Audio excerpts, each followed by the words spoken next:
پاکستان بننے سے قبل یہاں کئی نوابی ریاستیں ہوا کرتی تھی۔ ہر ریاست اپنی الگ کرنسی، ڈاک، دواخانے، مکتب، پولیس اور فوج رکھتی تھی۔ اس دور میں نواب اور شاہی خاندان کے افراد اپنے اپنے محلات میں ٹھاٹھ باٹھ کے ساتھ رہا کرتے تھے۔ چند ایک نوابی ریاستیں آزادی کے بعد پاکستان میں شامل ہو گئیں۔ تو دوستو، کیا آپ جانتے ہیں کہ اس وقت وہ کون کون سے مشہور پاکستانی ہیں جو شاہی گھرانوں کے خانزادے ہیں؟ اگر نہیں جانتے تو جناب یہی میں آج کی ویڈیو میں بتانے والا ہوں۔ آپ دیکھ رہے ہیں بیسٹ انفو چینل اور میں ہوں رانا عمر فاران۔ So let's begin. ایک دور تھا کہ جب بہاولپور اسٹیٹ کا شمار ہندوستان کی امیر ترین ریاستوں میں ہوا کرتا تھا۔ نواب آف بہاولپور سر صادق محمد خان عباسی کی قائد اعظم محمد علی جناح کے ساتھ دوستی تھی۔ یہی وجہ ہے کہ قیام پاکستان کے فوری بعد 7 اکتوبر 1939 میں ریاست بہاولپور نے پاکستان کے ساتھ الحاق کا اعلان کیا۔ نواب صاحب نے اپنے کراچی میں واقع الشمس اور القمر محل قائد اعظم اور فاطمہ جناح کو دیے ہوئے تھے۔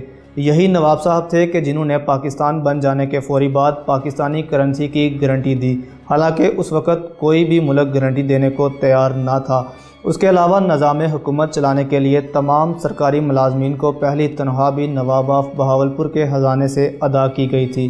یہاں میں آپ کو بتاتا چلوں کہ بانی پاکستان قائد اعظم محمد علی جناح نے نواب صادق محمد خان عباسی کو محسن پاکستان کا خطاب دیتے ہوئے کہا تھا کہ اگر پاکستان بننے سے پہلے بھی اگر کہیں پاکستان موجود تھا تو وہ ریاست بہاولپور میں تھا۔ بہاولپور کا نواب خاندان بیش بہا دولت اور خزانوں کا مالک تھا۔ آپ کو یہ جان کر حیرانی ہوگی کہ شاہ ایران اپنے پہلے دورے پر پاکستان تشریف لائے تو ہماری حکومت کے پاس اچھے برتن بھی نہ تھے جو کسی غیر ملکی مہمان کے شایان شان ہوتے، تو پھر نواب صاحب نے خصوصی طور پر اپنے شاہی برتن ریل گاڑی کے ذریعے دارالحکومت کراچی بھجوائے اور شاہ ایران کی تواضع کی گئی۔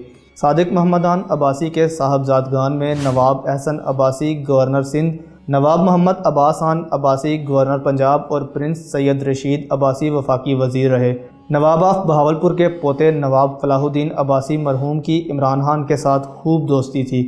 فلاح الدین عباسی کے بھائی صلاح الدین عباسی 5 بار MNA بن چکے ہیں۔ 2018 کے جنرل الیکشن میں صلاح الدین عباسی کے بیٹے پرنس بہاول عباس عباسی نے احمد پور شرقیہ سے الیکشن لڑا لیکن وہ شکست کھا گئے۔ نواب آف بہاولپور کی دور حکومت، شان و شوکت، تعمیرات اور محلات کو دیکھنے کے لیے آج بھی اس ریجن کا رخ کرتے ہیں۔ بہاولپور کی طرح خیرپور بھی ایک آزاد اور خود مختار ریاست تھی۔ خیرپور ریاست کے تالپور حکمرانوں کے وارث میر مہندی رضا تالپور کے مطابق ایک زمانے میں ان کی ریاست جنوب میں سندھ کے ضلع نوشہرہ فروز، شمال میں پنجاب کے کوٹ مٹھن، مشرق میں موجود بھارتی ریاست راجستھان اور مغرب میں بلوچستان تک پھیلی ہوئی تھی۔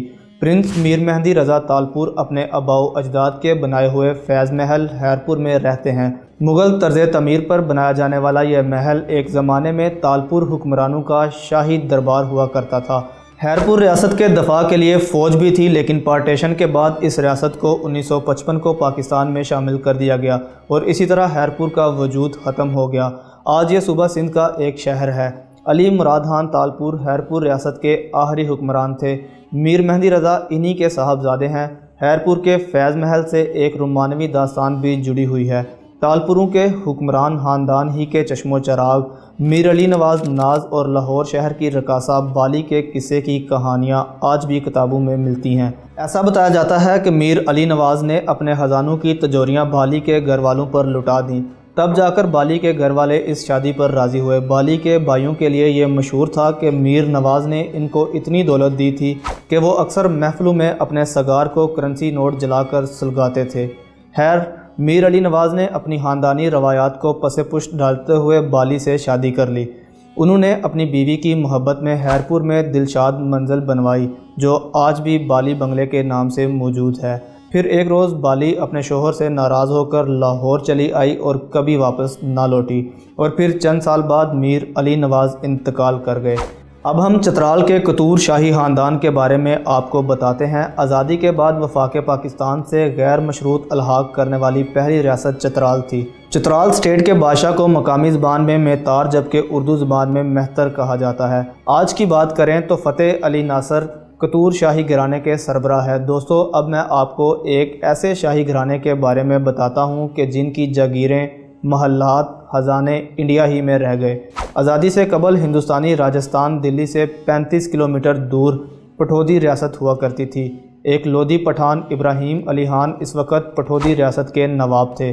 آج کے وقت میں بھارتی ریاست ہریانہ کے ضلع گڑگاؤں میں 10 ایکڑ پر پھیلا ہوا 150 سے زیادہ کمروں پر مشتمل محل پٹودی ریاست کی یادگار ہے۔ ہوا کچھ یوں کہ آزادی کے بعد نواب ابراہیم علی خان پٹودی کے بیٹے میجر جنرل شیر علی خان پٹودی پاکستان آ کر رہنے لگے۔ میجر جنرل شیر علی خان کے صاحبزادے میجر جنرل اسفندیار علی خان بھی پاکستان آرمی میں خدمات دے چکے ہیں۔ وہ پاکستان کی خفیہ ایجنسی ISI کے ڈپٹی ڈائریکٹر جنرل بھی رہے۔ Indian film actor Saif Ali Khan general شیر علی خان پٹودی کے بڑے بھیا افتخار علی خان پٹودی کے پوتے ہیں۔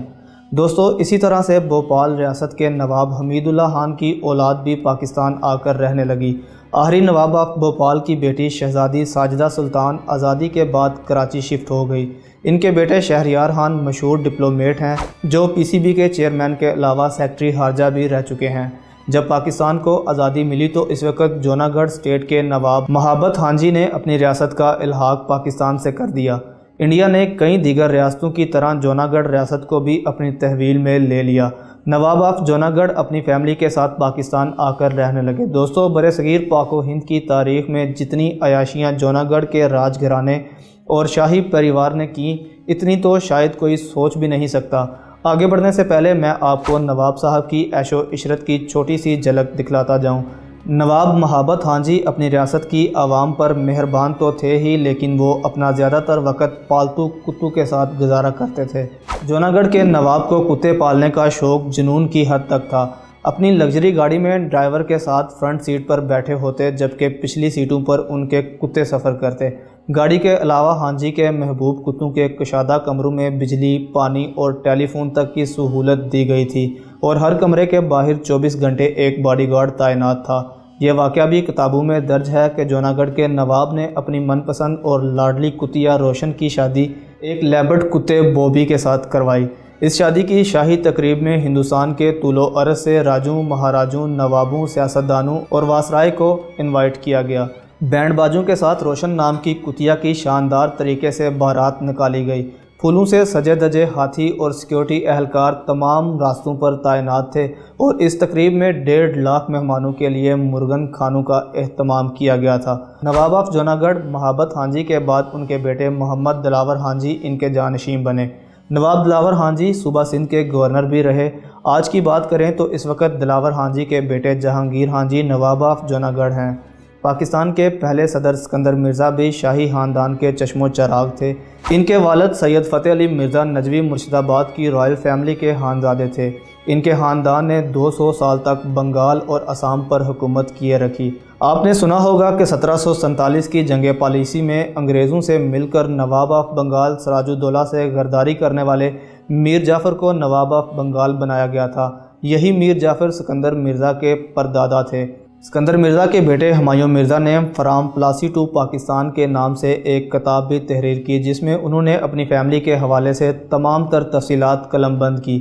دوستو، نامور مبلغ مولانا طارق جمیل نے اپنی ایک تقریر میں کہا تھا، میں نے عرب کے بڑے بڑے بادشاہوں سے ملاقاتیں کی ہیں لیکن میں نے آج تک نواب اکبر خان بگٹی جیسا روب، دبدبہ، وجاہت اور کسی میں نہیں دیکھی۔ نواب اکبر خان بگٹی 2 لاکھ افراد پر مشتمل بگٹی قبیلے کے سردار تھے۔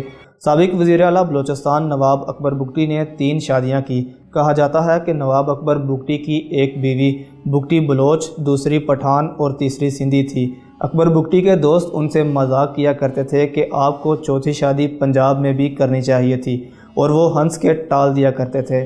اکبر بگٹی خاندان کا شمار آج بھی پاکستان کے امیر اور طاقتور خاندانوں میں ہوتا ہے۔